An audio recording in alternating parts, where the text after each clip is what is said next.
آپ میرے تھرو بھی کر سکتے ہیں. اور دوسرا ہے کہ لوگوں سے ریکویسٹ کریں کہ جی آپ اس چیز کو آگے بڑھائیں, لوگوں سے کہیں کہ وہ جوائن کریں, اپنے فرینڈ سے کہیں جوائن کریں. بالکل آگے بڑھائیں. اور ایک بہت بڑا سٹگما ہے, ٹیبو ہے کہ جی ڈپریشن کسی کو ہم بتائیں گے اگر کہ ڈپریسڈ ہیں تو ویکنیس ہے. ویکنیس نہیں ہے. اگر کوئی بھی بات ہے ڈپریشن کے بارے میں لکھیں, اس میں ہم سالو کریں گے. صحیح. تو ڈاکٹر محمد سائنس ہے کہ اگر آپ بننا چاہتے ہیں, نیچرلی آپ بہت ساری چیزیں جوائن کرتے ہیں, یہ آپ نے پیج جوائن کیا, وہ کیا, this is something which can make a difference in your life and the people around you. So if you want to make a difference, جیسا ڈاکٹر موئز نے کہا کہ ایک گھر سے 2 گھر بنا لیا, یہ شاید ہے کامیابی, لیکن آؤٹ اسٹینڈنگ ریزلٹ نہیں. لیکن اگر آپ اپنے پڑوسی کو چینج کر لیں, اپنے گھر میں سے کسی کو چینج کر لیں, تو آپ آؤٹ اسٹینڈنگ ریزلٹ پروڈیوس کر سکتے ہیں. And doctor Mamsa is giving you free opportunity to do it. He is giving his free services. So do join and thank you so much for today. Thank you so much. All the wishes and over to you. صدقہ جاری ہے جی, اللہ آپ کو کامیاب کرے. میرے ending ہوتی ہے اور مجھے اینڈ میں کچھ نہ کچھ کہنا پڑتا ہے کیونکہ یہ ضروری ہوتا ہے. بہت ساری باتیں, بہت ساری سٹوریز ہیں, سمجھ نہیں آتی کون سی سناؤں. ایک بڑی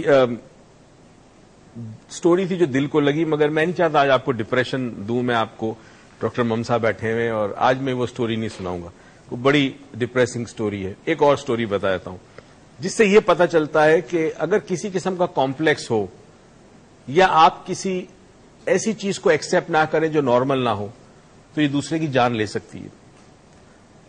ایک نوجوان نے جو فوجی تھا, میدان جنگ سے اس کی رخصت ہو گئی. اس نے اپنے ماں باپ کو فون کیا کہ میں اگلے ہفتے آ رہا ہوں گھر پہ واپس. ماں باپ بڑے خوش ہوئے. اس نے کہا مگر ممی ابو ایک بات ہے, وہ بات یہ کہ میرے ساتھ ایک دوست بھی آئے گا. اس نے کہا لے آؤ, کوئی بات نہیں. اس نے کہا ممی وہ مسئلہ یہ ہے کہ وہ دوست جو ہے وہ معذور ہے, کیونکہ جنگ کے دوران اس کا ایک ہاتھ اور ایک ٹانگ کٹ گئی تھی. چلو کوئی بات نہیں, ماں باپ نے کہا رہ لے گا کچھ دن ہمارے پاس, اس کے بعد وہ اپنا ٹھکانہ ڈھونڈ لے گا. بیٹے نے کہا نہیں جی, میں چاہوں گا وہ ہمیشہ ہمارے ساتھ رہے, میرے ساتھ رہے.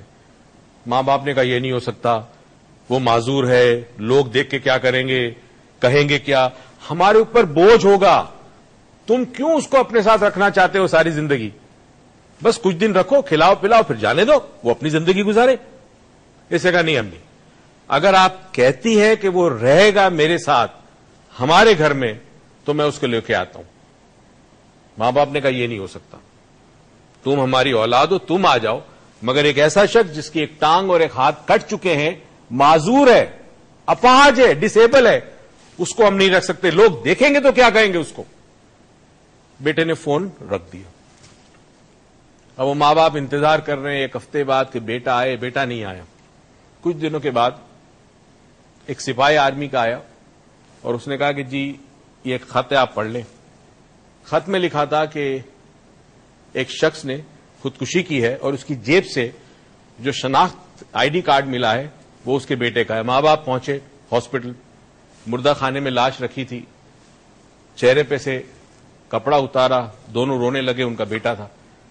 پوچھا کیا ہوا, تو وہاں ڈاکٹرز وغیرہ نے بتایا کہ اس نے ایک اونچی بلڈنگ سے چھلانگ لگا کر خودکشی کر لی. ماں باپ بڑے حیران, خودکشی کیوں کی؟ اچھا رونا آ رہا تھا, ظاہر تکلیف ہو رہی تھی, جوان بیٹا خودکشی کر لی, مگر کیوں خودکشی کی؟ یہ تو بڑی خوشی خوشی گھر پہ آ رہا تھا. انہوں نے مزید جو اس کے جسم سے کپڑا اتارا تو دیکھ کے حیران ہو گئے کہ اس کی ایک ٹانگ اور اسے ایک ہاتھ نہیں تھا, وہ کٹ چکا تھا.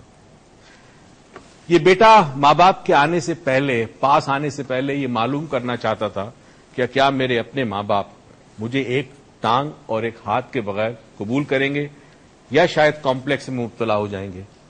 ماں باپ نے یہ اظہار کیا کہ ہمیں ایک ایسا شخص نہیں چاہیے کہ جو معذور ہو, جو اپاہج ہو, جس کو لوگ دیکھ کر ہنسے. تو بیٹے نے اپنی جان دے دی کہ ایسے گھر جانے کا فائدہ کیا. ناظرین, ہمیں نہیں پتا چلتا کہ بعض دفعہ ہمارے کچھ رویے دوسروں کی زندگی میں کتنا بڑا طوفان لے آتے ہیں. کئی دل ٹوٹتے ہیں, کئی لوگ مایوس ہو جاتے ہیں, کئی ڈپریشن میں مبتلا ہو جاتے ہیں. اگر ہم تھوڑی سا اپنے آپ کو چیک کر لیں, اور خاص کر کمپلیکس میں اگر ہم مبتلا ہیں, تو ہمیں صرف یہ کرنا ہے, ایک لفظ انٹروسپیکشن کہتے ہیں. کتاب کے اوپر, ایک کاغذ کے اوپر آپ لکھنا شروع کریں اپنے بارے میں جو آپ کی فیلنگز ہیں. کون کون سی چیزیں آپ کو ڈپریس کرتی ہے, کون کون سی چیزیں آپ کو افیکٹ کرتی ہے, کسی کی کہی بھی بات آپ کو بری لگتی ہے, کسی کا تانا آپ کو برا لگتا ہے. اس کے بعد دوسرے پیج پہ وہ لکھیں جو آپ کے اندر صلاحیت موجود ہے, اور میں یقین سے کہہ سکتا ہوں کہ آپ کو اپنے اندر ایک پورا خزانہ ملے گا جسے آپ نے ڈسکور آج تک نہیں کیا. جس طرح پیاز کی مختلف طے ہوتی ہے, اصل چیز جو ہوتی ہے, جو سیڈ ہوتا ہے, وہ بالکل اندر کی طرف ہوتا ہے. ایک کے اوپر لیئرز ہوتی ہے, تو ہم لیئرز کبھی کھولتے نہیں دیکھنے کے لیے کہ اندر کیا چیز چھپی ہے. کوشش کریں اپنے اندر جھانکنے کی, تو میں یقین سے کہہ سکتا ہوں کہ آپ اس کمپلیکس سے نجات حاصل کر لیں گے. اور اگر آپ کے گھر میں کوئی شخص ہے جس کو کمپلیکس ہے, اس کو سمجھنے کی کوشش کریں. ایسی بات نہ کریں کہ جس سے اس کا کمپلیکس مزید بڑھے. اگلے ہفتے آپ سے ملاقات ہوگی اس دعا اور امید کے ساتھ کہ پروردگار آپ کی زندگی میں بہت ساری خوشیاں دیں, توفیق دے کہ خوشیاں آپ دوسروں میں بانٹیں. پاکستان پائندہ باد.